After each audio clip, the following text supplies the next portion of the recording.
said Bobby. I never said anything about that to them, but I expect that they felt the same about it as me. Bobby dear, said Mother, still leaning her head against her. I'll tell you.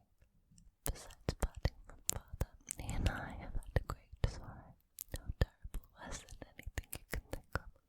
And at first it did hurt a day all talking of him, as if everything were just the same. But it would be so much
bushes in her garden, but all the little new leaves of the rose bushes shriveled and withered, perhaps because she moved them from the other part of the garden in May, which is not at all the right time of year for moving roses. But she would not own that they were dead, and hoped on against hope until the day when Bergs came up to see the garden, and told her quite plainly that all her roses were as dead as dominoes. Only good for bonfires, Missy said. You just dig 'em up and burn 'em, and I'll give you some nice fresh fruits out of my garden. Pansies and stocks and sweet violets and forget-me-nots. I'll bring 'em along tomorrow if you get the ground ready. So, next day she set to work. That happened to be the day when Mother had praised her and the others about not quarrelling. She moved the rose bushes and carried them to the other end of the garden where the rubbish was, that they meant to make a bonfire up on Guy stick. Meanwhile, Peter had tried to decided to plot out all his forts and earthworks with a view to making a model of the railway tunnel, cutting embankment to canal, adequate bridges and all. So when Bobby came back from her last thorny journey with the dead rose bushes, he had got the rake and was using it busily. I was using the rake, said Bobby. Well, I'm using it now, said Peter, but I had it first, said Bobby. Then it's my turn now, said Peter. That was how the quarrel began. You're always being disagreeable about nothing, said Peter after some heated argument. I had the rake first, said Bobby, flushed and defiant, holding on to its hand. Don't I tell you, I said this morning I meant to have it, didn't I, Bill? Bella said she didn't want to be mixed up in that rouse, and instantly, of course, she was. If you remember, you ought to say. Of course she doesn't remember, but she might say so. I wish I'd had a brother instead of two whiny little kitty sisters, said Peter.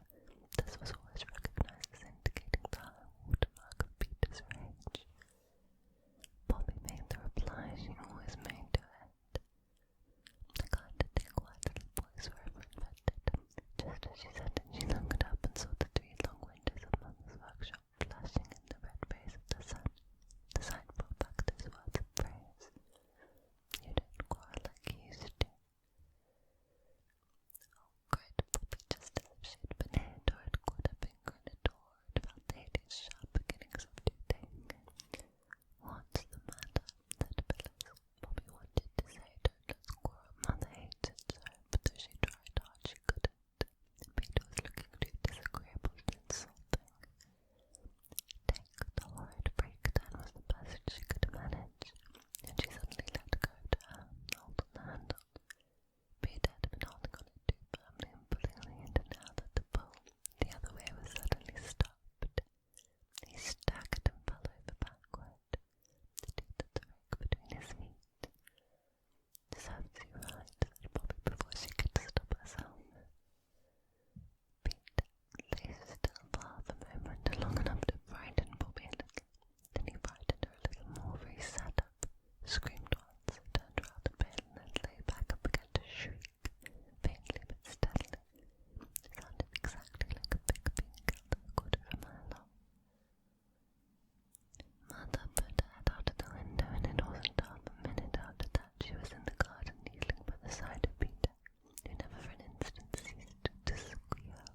must not put it to the ground for at least a week.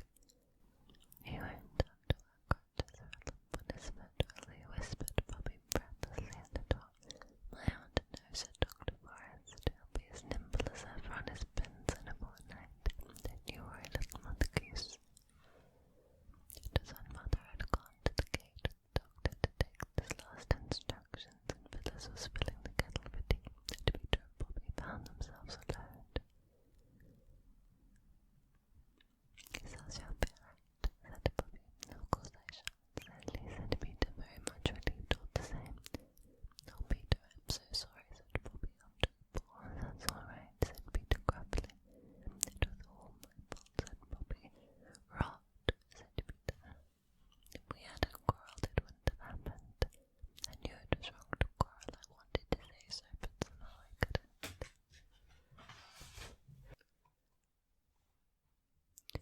Don't travel, said Peter. I shouldn't have stopped if you had said it, not liked. And besides, I was bowing had anything to do with it.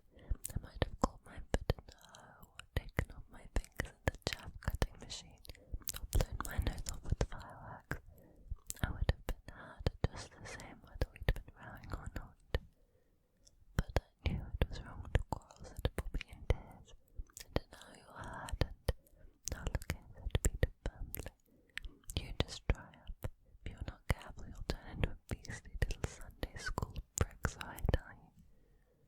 I don't mean to be a brick, but it's so hard not to be when you're really trying to be good. The gentle reader may perhaps have suffered from this difficulty. Not it, said Peter. It's a jolly good thing it wasn't you who was hurt. I'm glad it was me there. If it had been you, you'd have been lying on the sofa looking like a suffering angel, and being the light of the anxious household and all that. But I couldn't have stood it. No, I shouldn't, said Bobby. Yes, you would, said Peter. I tell you I shouldn't. I tell you you would. Oh, children, said Mother's voice at the door, quarrelling again already. We aren't quarrelling, not really, said Peter. I wish you wouldn't think it's a rouse every time we don't agree. When Mother had gone out again, Bobby broke out. Peter, I'm sorry you heard, but you are a beast to say I'm a brick. Well, said Peter unexpectedly, perhaps I am. You did say I wasn't a coward, even when you were in such a wax. The only thing is, don't you be a brick, that's all. Keep your eyes open, and if you feel prickishness coming on, just stop in time, see? Yes, said Bobby, I see. Then let's call it a box, said Peter magnanimously. Bury the hatchet in the fathoms of the past. Shakes hands on it. I say, Bobby, old chap, I am tired. He was tired for many days after that.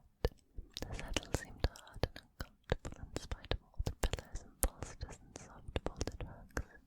It was terrible not to be able to go out.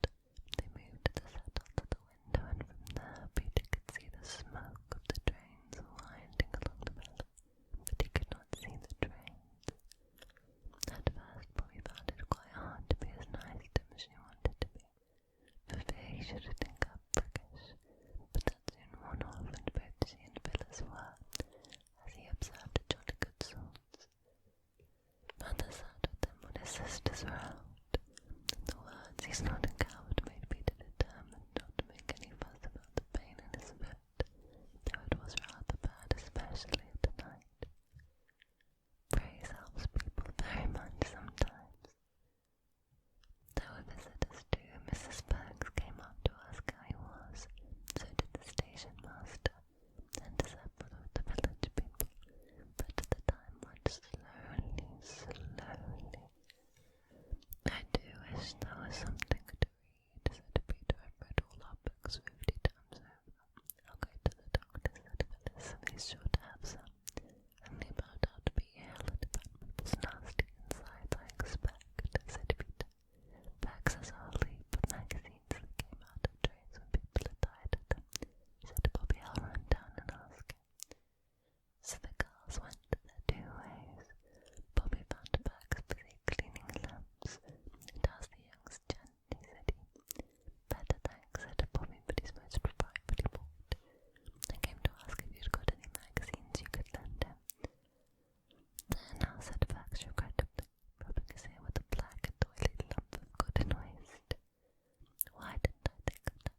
She rested the parcel on the top of the gate, and idly she looked at the printing on the paper that the parcel was wrapped in. Suddenly she clutched at the parcel tighter and bent her head over it. It seemed like some horrible dream. She read on. The bottom of the column was torn off. She could read no further. She never remembered how she got home, but she went on tiptoe to her room and locked the door. Then she undid the parcel and read that printed column again, sitting on the edge of her bed. Her hands and feet icy cold and her face burning. When she had read all that was, she drew a long uneven breath. So now I know, she said. What she had read was headed, End of the trial, verdict, sentence. The name of the man who has been tried was the name of her father. The verdict was guilty, and the sentence was 5 years penal servitude. Oh, Daddy, she whispered, crushing the paper hard. It's not true, I don't believe it. You never did it, never, never, never. There was a hammering on the door. What is it? Said Bobby. It's me, said the voice of Phyllis. Tea's ready, and the boys brought Peter a guinea pig. Come along down. And Bobby had to do. So we've come to the end of our chapter. So I